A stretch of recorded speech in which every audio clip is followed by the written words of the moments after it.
Assalamualaikum warahmatullahi wabarakatuh. Salam sehat untuk kita semua dan semoga kita selalu dalam lindungan Allah Subhanahu wa taala. Amin amin ya rabbal alamin. Ketemu lagi di channel saya yang masih mau membicarakan pengobatan kelenjar tiroid yang seperti yang saya derita, dan kali ini saya akan membahas keluh kesah pejuang tiroid untuk mencari kestabilan hormon agar bisa tetap terkontrol kondisinya. Nah, yaitu yang perlu diketahui kalau untuk berobat kan memang membutuhkan biaya yang tidak sedikit. Nah, kalau dari pemerintah kan ada kartu kesehatan. Nah, kita bisa memanfaatkan kartu kesehatan tersebut untuk pengobatan yang seperti teman-teman ketahui kan, kelenjar tiroid itu tidak bisa disembuhkan tapi hanya bisa terkontrol atau terkendali. Nah, itu jadi di kontrolnya itu ya seumur hidup kalau sudah memang terdeteksi sakit kelenjar tiroid. Nah, itu ada kartu kesehatan yang dari pemerintah, kita manfaatkan untuk pengobatan tersebut, dan memang di rumah sakit memang menerima kartu kesehatan tersebut, dan alhamdulillah pun saya berobat selama 4 tahun ini bolak-balik ke RS, ke rumah sakit, tetap dilayani dan tetap obatnya tercover. Jadi untuk teman-teman tidak usah malu atau tidak usah menjadikan beban kalau kita berobat pakai kartu kesehatan. Nah, memang ada keluh kesahnya mungkin ya untuk sebagian pasien atau khususnya untuk penderita tiroid seperti saya gitu kan, itu mungkin mengalami keluhannya kan biasanya memang kalau pakai kartu kesehatan kan memang harus berjenjang. Nah, misalkan kan dari vaskes pertama, terus vaskes kedua, baru ke selanjutnya yaitu ke rumah sakit tipe A gitu kan. Nah, dari ketahapan ketiga ini terkadang pasien sudah merasa oh kayaknya kok capek gitu, harus ke puskesmas, harus ke RSUD, baru ke rumah sakit pusat. Nah, yang perlu diketahui ini kan memang karena kita memang itu fasilitas pemerintah, jadi ya walaupun kita yang membayar sendiri, iuran sendiri, itu tetap berjenjang. Nah, itu memang prosesnya kan memang misalkan dari puskesmas atau dokter keluarga, pokoknya fasilitas kesehatan pertama itu baru minta rujukannya ke rumah sakit daerah. Dari rumah sakit daerah itu baru dilanjut ke rumah sakit pusat. Nah, jadi seperti itu ya teman-teman, walaupun ya memang kadang repot, menyita waktu ya, tapi itulah perjuangan, itulah ikhtiar kita untuk mencari kesembuhan atau kesehatan ya. Nah, dan itu kalau saya sendiri memang saya lalui gitu, jadi satu hari. Jadi kalau memang kontrol itu dilakukan 3 hari. Misalkan terjadwal di rumah sakit pusat itu tanggal 6 misalkan.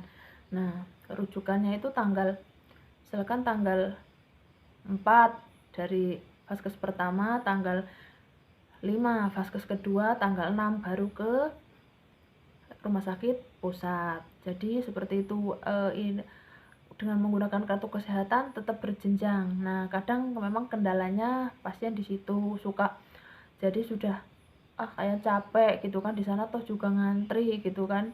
Nah, itu kadang mengeluhnya di situ kan, berlama-lama hanya minta surat rujukan. Nah, padahal kan itu mempermudah kita nanti untuk kalau ada pengobatan lanjut, kita sudah punya dari rujukan awal sudah ada. Jadi tidak terbebani dengan kendala biaya ya, karena memang tahu sendiri untuk biaya pengobatan apapun itu kan memang tidak sedikit gitu ya. Jadi untuk teman-teman tidak, pokoknya intinya manfaatkan fasilitas dari pemerintah ataupun yang memang kita bikin yang mandiri, itu manfaatkan sebaik mungkin, karena ya karena kita mengikuti aturan pemerintah, jadi kita ngikutin apa namanya, alurnya gitu kan, yaitu yang alurnya ya tadi itu berjenjang dari vaskes pertama, kedua, dan tingkatan selanjutnya. Jadi seperti itu ya teman-teman. Jadi tidak usah eh, menjadikan beban gitu kan ya, memang itu jalurnya seperti itu, dan kita di situ kita bisa menyimpulkan, oh ya, ya benar, kita dengan sakit itu kita diuji benar-benar kesabarannya. Nah ya itu. Nah karena kan kita memang sakitnya itu kan, kalau tiroid itu kan memang harus terkontrol. Nah jadi meskipun jauh dari fasilitas kesehatan, jangan abaikan kontrol rutin dengan dokter supaya penyakit tiroidnya dapat tetap terkendali. Yang memang teman-teman ketahui di sini kan memang tiroid itu tidak bisa disembuhkan, tapi hanya bisa terkontrol menjadi stabil kondisi badan kita. Nah dari itu kita pun merasakan gimana sih, apa tandanya sih kalau kelenjar tiroid kita terlalu aktif atau tiroid kita kurang aktif. Nah itu ada tanda-tandanya, yaitu tanda-tandanya itu yang pertama hipertiroid. Nah hipertiroid itu biasanya sering merasa cemas dan mudah tersinggung. Nah itu semua itu saya juga pernah mengalami.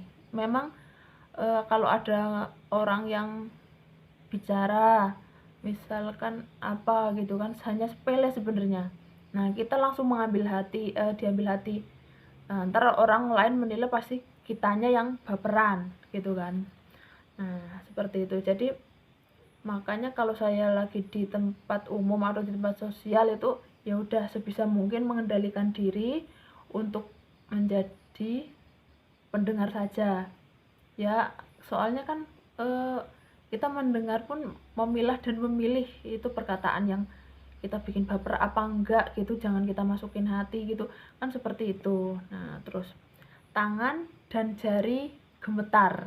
Nah itu kalau kita hipertiroid, nah berarti itu kelebihan hormon tiroid, yaitu tangan kita gemetar, jari kita gemetar. Itu pun pernah saya alami ya, walaupun saya sebenarnya gejala gangguan tiroidnya kanker tiroid, tapi dalam siklus pengobatan itu kadang saya pun mengalami hipertiroid, kadang juga mengalami hipotiroid ya, kadang mengalami kelebihan hormon tiroid dan kadang mengalami kekurangan hormon tiroid.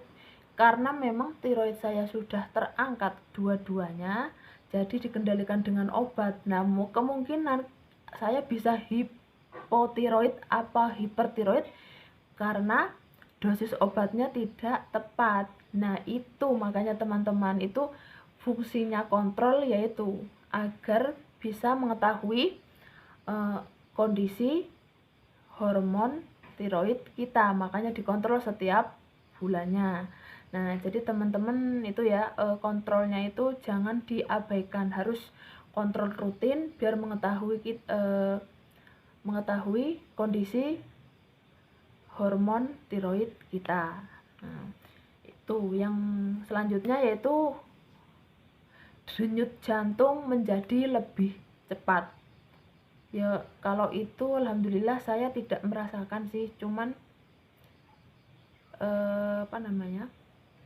enggak merasakan denyut jantung. Pernah cek juga dulu sih, alhamdulillah jantung saya normal. Nah terus kesulitan tidur. Kalau saya kesulitan tidur itu kalau malam jam 10 malam atau jam 9 malam belum bisa tidur, nanti biasanya bisa begadang sampai jam 12 atau jam 1, dan tidurnya itu menjelang subuh, menjelang pagi. Nah, biasanya kalau saya pernah seperti itu. Terus keringat berlebih. Nah, kalau ini saya sendiri sih belum pernah keringat berlebih, belum pernah mengalami gitu. Terus berat badan menurun. Nah, iya, kalau untuk masalah berat badan sendiri memang saya memang pernah mengalami naik turunnya secara drastis. Nah, yaitu padahal kondisi nafsu makan meningkat, tapi kok berat badan menurun. Nah, itu saya pernah alami juga. Nah, terus itu ada juga kaitannya dengan hipertiroid. Nafsu makan meningkat, berat badan menurun. Itu pun terjadi bisa dalam waktu 2 atau 3 bulan, bisa naik turun seperti itu bisa. Soalnya saya memang mengalami sendiri. Nah, pas dicek pas dikontrolkan memang ternyata hipertiroid. Nah, terus ya udah ya, dan sering BAB. Nah, kalau BAB sih kalau saya merasakan sih nggak pernah ada gangguan. Maksudnya wajar, sehari sih biasanya 2 kali. Biasanya pagi, kalau saya memang saya deteksi kalau merasakan sendiri kalau pagi habis minum hormon levotiroksin itu langsung berasa mules gitu. Tapi kan memang itu dari dulu udah kebiasaan juga, kalau pagi pasti BAB. Kalau itu masalah BAB, kalau pas saya hiper tidak terlalu dirasakan itu enggak. Nah, rambut menjadi lebih tipis. Nah, menjadi lebih tipis itu karena rontok. Nah, ya seperti saya di awal menjelaskan, ciri-cirinya yang saya rasakan itu memang rambut rontok. Nah, itu pernah menjadi parno juga. Nah, kan suka lihat sinetron atau film di televisi gitu kan, terus pas bangun tidur rambutnya rontok banyak. Nah, terus wah, kanker gitu kan, padahal saya sendiri udah menyadari kalau saya memang kena kanker tiroid gitu kan. Nah, tapi tetap aja pikirannya, waduh, jangan-jangan ini ada kekambuhan yang kita nggak tahu dan kita nggak merasakan. Karena kan memang gejala keluhan tiroid itu kan memang samar, hanya seperti kayak masuk angin biasa jadi seperti itu. Kita pikirannya sudah takut gitu kan, rambutnya menjadi rontok. Nah, apalagi pas habis disisir. Nah, disisir itu banyak. Nah, itu sampai saya disisir itu sampai saya foto, terus saya kirim ke grup WA, terus tanyakan sama teman-teman ada yang mengalami seperti ini tidak gitu kan. Ternyata bukan aku aja, pejuang tiroid itu semuanya mengalami, rata-rata mengalami kerontokan rambut. Makanya terus ada yang menyarankan pakai penyubur rambut lah, terus pakai, pokoknya intinya gimana caranya biar rambutnya menjadi tumbuh lebat. Nah, itu terus yang menjadi komunikasi di antar grup seperti itu. Terus yang selanjutnya itu kuku tumbuhnya lebih cepat. Nah, itu saya juga mengalami. Karena kukunya 3 hari itu sudah berasa panjang. Dan kalau pertumbuhan kuku saya itu tidak bagus. Itu keluhannya ada sih saya di kuku. Jadi pertumbuhannya kukunya itu ada yang pecah, ada yang kebelah, terus ada yang menumpuk. Jadi kayak atas sama bawah itu kan menumpuk. Nah, jadi yang atas ternyata mati, yang bawah baru numbuh tapi tumbuhnya terlalu neken ke daging. Nah, itu memang saya mengalaminya. Nah, jadi untuk teman-teman yaitu seperti itu. Untuk yang hipertiroid kendalanya seperti itu, bukan kendalanya, gejala atau tanda-tandanya seperti itu. Nah, jadi nanti kalau teman-teman merasakan hal seperti itu, mohon dikonsultasikan ke dokter yang menangani teman-teman semua.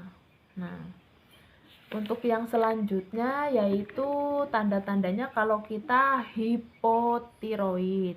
Nah, hipotiroid sendiri itu yaitu sering merasa lelah, mengantuk, dan kurang berstamina. Nah, kalau itu memang kondisinya juga saya pernah mengalami, karena kan memang saya kan udah nggak punya kelenjar tiroid, jadi gampang kalau untuk hipotiroid. Kan mungkin asupan obat yang saya minum itu kan mungkin kurang dosisnya. Nah, akhirnya terjadi hipotiroid. Ya sama itu. Yang tanda kendalanya itu ya memang gejalanya itu memang sering merasa lelah, mengantuk, dan kurang berstamina. Kalau merasa lelahnya itu pengennya kita tiduran, rebahan gitu kan, nggak ngapa-ngapain gitu kan, ya paling rebahan terus main HP, lihat HP, itu paling seperti itu, yang itu udah ternyaman gitu kan. Terus mengantuk. Nah, dalam kondisi mengantuk, misalkan tidak rebahan pun, dalam kondisi duduk itu saya bisa tidur pules, merem itu bisa gitu loh. Dan kurang berstamina. Nah, kurang berstaminanya itu males mau ngapa-ngapain. Biasanya kan saya suka olahraga. Kalau saya memang yang saya sukai memang senam aerobik.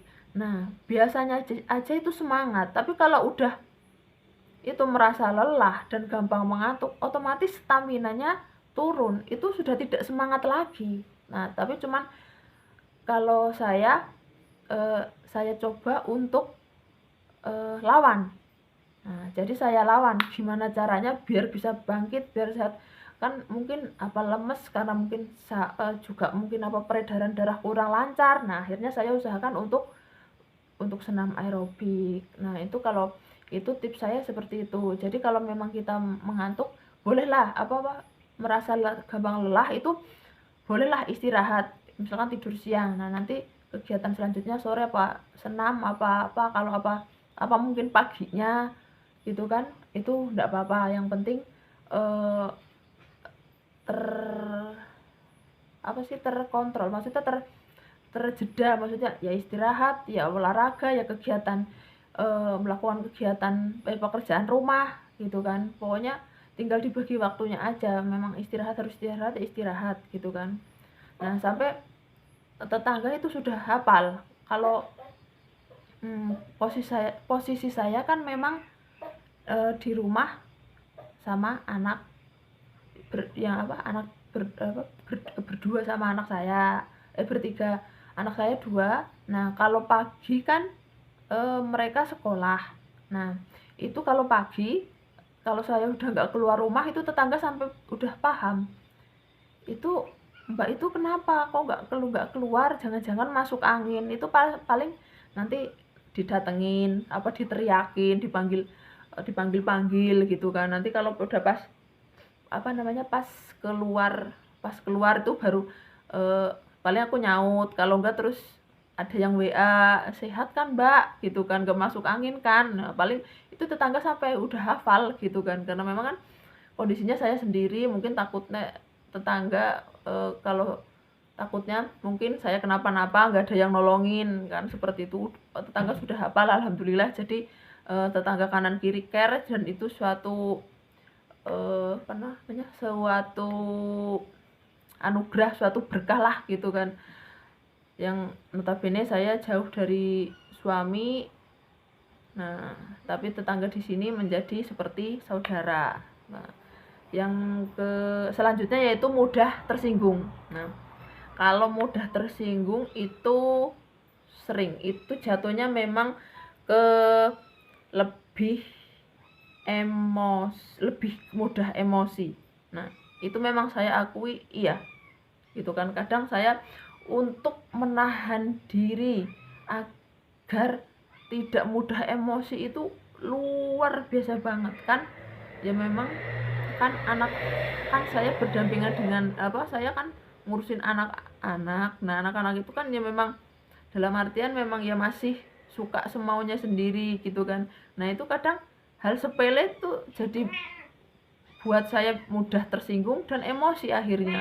Nah, itu benar-benar perjuangan banget untuk mengendalikan emosi itu gitu kan. Bahkan teman-teman saya yang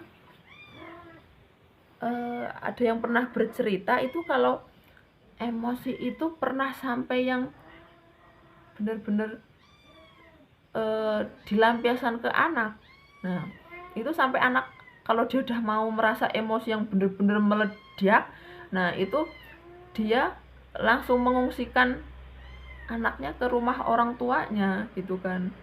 Kok bisa sampai segitulah. Kalau saya di sini mau mengungsikan anak kemana gitu kan. Jadi saya sendiri yang mengolah gimana emosi saya biar bisa terkendali gitu kan. Akhirnya paling kalau biasa kan kalau emosi kalau wanita itu kan ngomel terus apalah gitu kan. Nah, lebih baik udah saya mending pilih diam daripada menyakiti anak-anak saya, walaupun itu secara perkataan kan malah lebih ini. Nah, yang selanjutnya yaitu mudah lupa dan sulit konsentrasi. Nah, ini akhir-akhir ini yang saya alami. Ya mudah-mudahan besok kalau dicek hormon saya tidak hipotiroid, mudah-mudahan sih normal. Soalnya akhir-akhir ini memang saya sering lupa terus dan sulit konsentrasi. Jadi kalau diajak ngomong sama anak saya padahal tadi menerangkan pelajarannya dia, pas ditanya kembali sayanya yang ngeblank. Jadi itu pengalamannya seperti itu. Nah, mudah lupanya yaitu kadang naruh apa terus tahu-taunya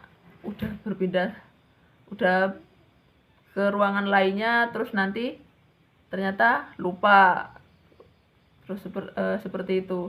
Nah, itu memang akhir-akhir ini yang saya alami, yaitu mudah lupa dan sulit konsentrasi.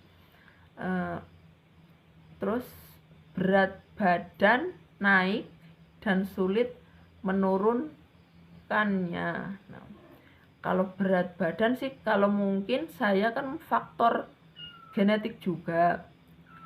Kalau faktor genetik itu kalau di keluarga saya itu kalau sebelum menikah biasanya gemuk, tapi kalau sudah menikah punya anak biasanya lebih ke kurus. Nah, itu saya malah kondisinya makan banyak tapi berat badan kurus atau bahkan tetap stabil. Nah, jadi itu tidak ada kendalanya kalau buat saya. Maksudnya kan oke lah saya makan banyak tapi tetap kurus, ya setidaknya tetap stabil, tetap BB tetap standar gitu dengan tinggi saya segitu, terus berat badan segitu. Nah, jadi saya bersyukur. Jadi apapun bisa saya makan, jadi nggak mikir wah nanti kalau gemuk gimana. Nah, itu kan tidak ada. Soalnya kan kalau orang gemuk kadang mikirnya kan untuk menurunkan aja itu susah gitu kan. Nah, saya jadi tidak usah memikirkan nanti menurunkan berat badan gimana gitu kan. Soalnya kan saya memang porsi makannya banyak. Saya akui itu dulu makan ya nggak dulu, sekarang pun masih sebenarnya, cuman itu dulu kalau makan sama suami itu porsi saya sama suami itu banyakan saya. Nah, dan nanti pun itu porsi suami lebih sedikit makannya. Nah, porsi suami udah sedikit, saya lebih banyak. Nah, suami kalau nggak habis, itu nanti saya ngabisin. Sampai suatu ketika sama mertua saya dulu dibilang, itu namanya kamu kok apa-apa doyan. Dok, gitu digituin. Koyo pawuan kataku. Wah, aku kan nggak tahu itu pawuan apa gitu. Lah ternyata pawuan itu kayak tempat sampah. Lah dari situ ya udah akhirnya jadi bahan ketawaan suami sama apa ibu mertua sama apa sama saya di situ. Kok gitu sih? Iyalah, apa-apa kamu semua makanan masuk gitu kan. Lah ya udah saya tinggal karena membela diri ya udah bilang aja ke mertua, ya kan bikin enak mama gitu kan.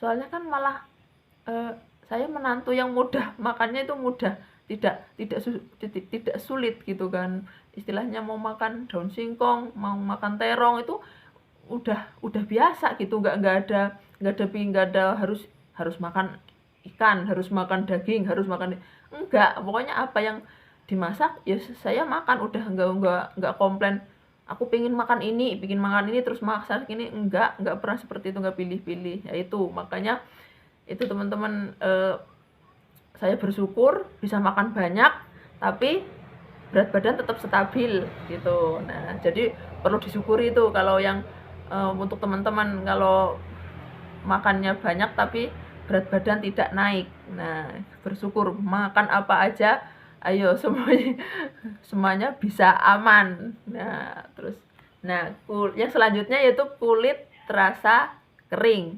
Nah, kulit terasa kering. Nah, itu sering saya rasakan juga. Dan itu saya bukan lebih ke pakai hand body sih, malah dipakein, kalau solusi saya itu pakai minyak VCO. Nah, VCO itu minyak kelapa yang murni. Nah itu lebih kelembabannya lebih tahan lama, tapi ya memang agak bau apa ya, kalau orang Jawa bilang itu bau-bau tengik. Nah tapi di kulit memang bagus menjaga kelembabannya. Itu kalau saya, karena saya tinggal di desa, nggak yang harus beli ini beli itu, harus bisa atau menuruti pasaran itu enggak. Jadi saya berpikir ya udahlah, manfaatkan apa sih, ada yang di sekitar, apa aja yang ada di sekitar kita. Kalau misalkan yaitu saya kan memang tinggal di desa, nah pohon kelapa punya. Nah jadi gimana caranya saya bisa memanfaatkan, ya saya bikinlah VCO itu, nah bikin sendiri. Atau enggak, kalau dulu kalau masaknya habis operasi itu bikin minyak kelentik juga. Nah itu bisa dimanfaatkan. Nah yaitu, jadi manfaatkan sekitar rumah kita yang ada, kalau saya gitu. Jadi teman-teman, pokoknya kita sebisa mungkin harus bisa memanfaatkan sekitar kita untuk menunjang atau menjaga stamina tubuh kita. Soalnya kan kita memang sebenarnya metabolisme yang udah diaduk-aduk, udah diacak-acak, udah dioperasi, otomatis kan kita harus benar-benar harus bisa menjaganya. Dan itu pun saya habis operasi itu saya minum VCO itu sih sampai habis berapa liter gitu kan. Itu memang untuk stamina memang bagus juga, dan itu untuk kelembaban kulit memang bagus. Tapi itu baunya memang kadang ada yang bau tengik kalau bahasa Jawanya itu seperti itu. Tapi saya merasakan sendiri sih bagus. Nah tapi ya untuk teman-teman mungkin ada yang cocok atau yang nggak cocok, jadi tergantung kembali ke kondisi tubuh kita masing-masing. Nah jadi selanjutnya yaitu merasa sedih terus menerus. Nah untuk pejuang tiroid itu memang gampang baperan dalam arti kalau posisi ada berita sedih itu pun langsung kena di hati dan pikiran tuh langsung ya sedihnya memang langsung berlebihan. Nah di awal kan juga di video-video awal juga saya udah bilang kan, jadi gampang sedih berlebihan, gampang senang berlebihan, jadi semuanya itu berlebihan, karena memang susah mengontrolnya. Saya sendiri juga seperti itu. Kalau memang ada berita sedih, ya udah pasti saya nangis langsung, nggak nangis ya udah, nggak yang nantilah apalah ditahan, itu udah nggak bisa gitu kan. Nah jadi seperti itu. Memang semuanya itu, kalau tiroid itu yang diaduk-aduk itu sebenarnya moodnya itu gampang berubah-ubah. Pagi bisa bangun tidur sehat, nanti siang itu bisa udah merasa sedih, terus merasa tidak bersemangat seperti itu. Nah, jadi untuk teman-teman ya, solusinya ya mungkin kalau kita biar jangan merasa sedih ya kita tetap aktif di kegiatan, mungkin kalau bisa aktif kegiatan di sosial, kalau memungkinkan fisik kita itu mampu ya lakukan itu. Terus sering berkumpul dengan tetangga ya, maksudnya tapi dalam artian yang positif, jangan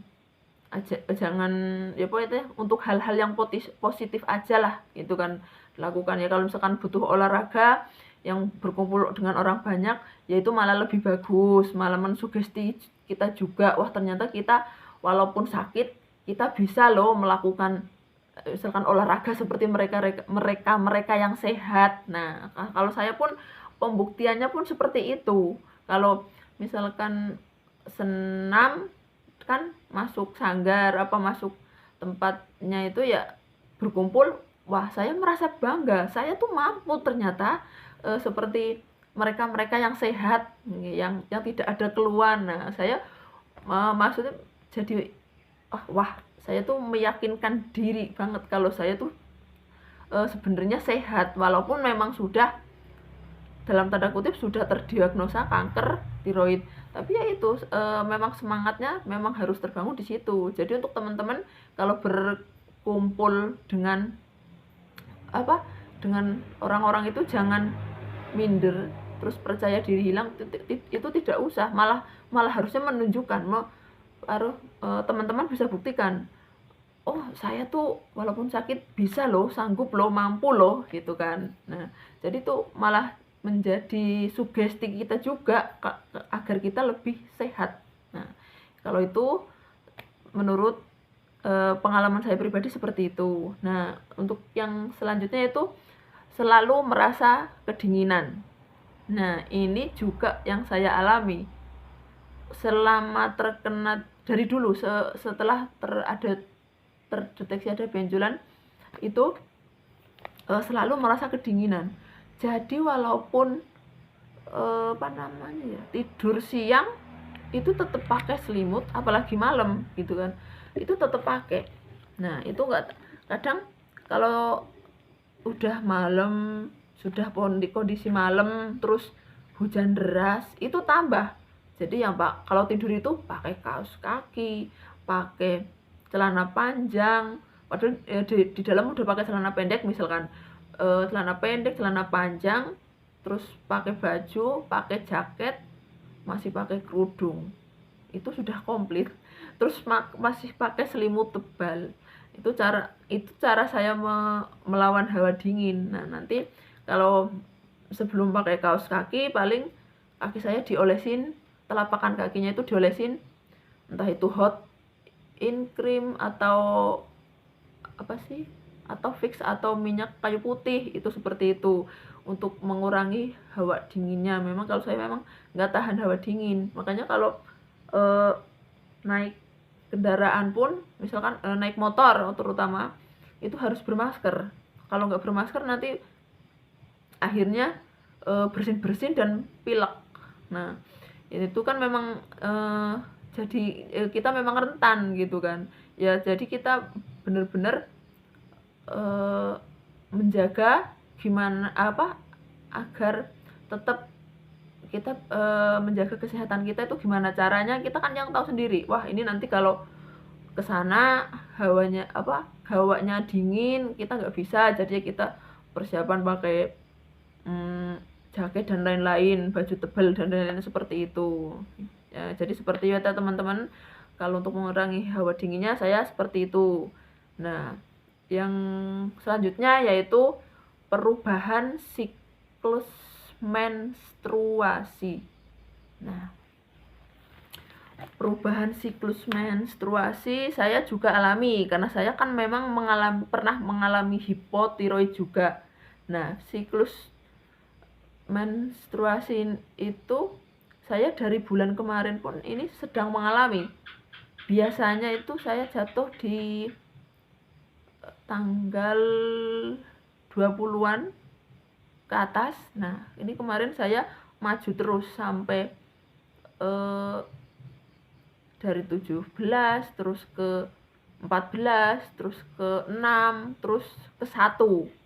Nah, itu tanggal maju terus. Nah, ya mudah-mudahan besok kalau dicek hormonnya normal, tidak apa-apa ya, memang itu ya dibilang juga kan itu siklus haid kan juga pemberian dari Allah ya, mungkin itu bukan tanda hormon atau kekurangan hormon ya. Jadi kita kalau saya tetap ya positive thinking aja gitu kan. Nah, jadi teman-teman ya seperti itu. Yang perlu digarisbawahi yaitu tadi apa, kita berobat dengan kartu kesehatan itu tidak usah malu, tidak usah dianggap satu beban, karena memang kan itu harus berjenjang sesuai jalurnya. Nah, untuk mengurus kartu kesehatannya itu, untuk meminta rujukannya kan memang harus berjenjang dari vaskes pertama, kedua, dan rumah sakit selanjutnya. Nah, itu seperti itu. Nah, karena memang pemeriksaan tiroid kan memang seumur hidup. Jadi sayang kalau kita nanti kalau tidak tercover dari kartu kesehatan itu sendiri. Nah, karena kan tidak semua orang memang mampu secara ekonomi. Nah, seperti saya sendiri, saya pun kadang kalau mau kontrol itu masih mikir-mikir besok ongkosnya gimana ya, kok belum kelihatan. Nah, terus gimana ya kartu kesehatannya belum bayar, kan masih banyak kendalanya di situ juga kan. Nah, itu jadi memang perlu direncanakan kalau mau ada pengobat, kalau mau berobat itu diusahakan memang harus pakai kartu berobat biar agak meringankan beban kita gitu kan. Dan itu pun kan kalau kita yang mandiri kan kita juga bayar sendiri kan, termasuk kita sudah membayar asuransi kesehatan kita. Nah, itu kenapa nggak digunakan gitu kan. Nah, kadang ada yang bilang memang saya nggak mau pakai kartu kesehatan kan lama gitu kan, ngantri, terus pelayanannya juga beda gitu kan. Itu pemikiran yang keliru, karena setahu saya pelayanan antara pasien umum dan yang menggunakan kartu kesehatan itu sama saja, tidak ada bedanya. Karena kan kita juga udah pasti membudayakan budaya antri. Nah itu sama. Jadi yang datang awal ya dilayani awal, datang terakhir ya dilayani terakhir, itu sama, tidak ada perbedaan. Jadi jangan salah paham ya sama teman-teman. Soalnya kan ada yang berpikiran seperti itu, nanti pelayanannya ini lama, itu tidak sama sekali. Jadi antara pasien umum dan yang menggunakan kartu kesehatan itu pelayanan dokternya sama. Itu pengalaman saya pribadi di rumah sakit Jogja seperti itu. Jadi tidak usah berpikir yang nanti lama lah, itu malah jadi pikiran negatif kita belum berangkat ke rumah sakit kok sudah berpikiran seperti itu. Nah kan kita udah mengkhawatirkan apa yang belum terjadi. Jadi yaitu makanya kalau ini kita sebisa mungkin mempunyai pikiran yang positif. Nanti di sana dimudahkan, mudah-mudahan dimudahkan. Mau berangkat pun udah ya setidaknya dalam hati mudah-mudahan dilancarkan, di sana dimudahkan, dokternya tidak lama. Seperti itu aja kan kita jadi merasakan senang. Terus sampai di rumah sakit kita ngantri juga senang gitu kan, kan seperti itu. Pokoknya manfaatkan waktu, misalkan kalau ngantri itu pun manfaatkan waktu, gimana caranya biar tidak merasa jenuh kan. Kan ada banyak kegiatan juga yang bisa dilakukan kan, untuk ini menunggu dokter atau menunggu antrian apapun di rumah sakit itu bisa, entah dokter entah mau obat, itu kan bisa dilakukan kegiatan yang positif juga kan. Nah itu ya tadi yang perlu digarisbawahi, pokoknya manfaatkan berobat menggunakan kartu kesehatan. Nah itu ya fungsinya ya apa, agar kita tetap terkontrol meskipun kita jauh. Nah dari fasilitas kesehatan itu buat mengontrol agar kondisi tiroid kita tetap terkendali. Nah, dan yaitu ya teman-teman, untuk hari ini cukup sekian ya.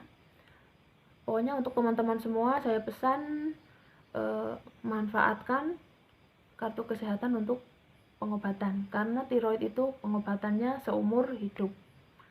Nah jadi untuk teman-teman pejuang tiroid, semoga sehat selalu.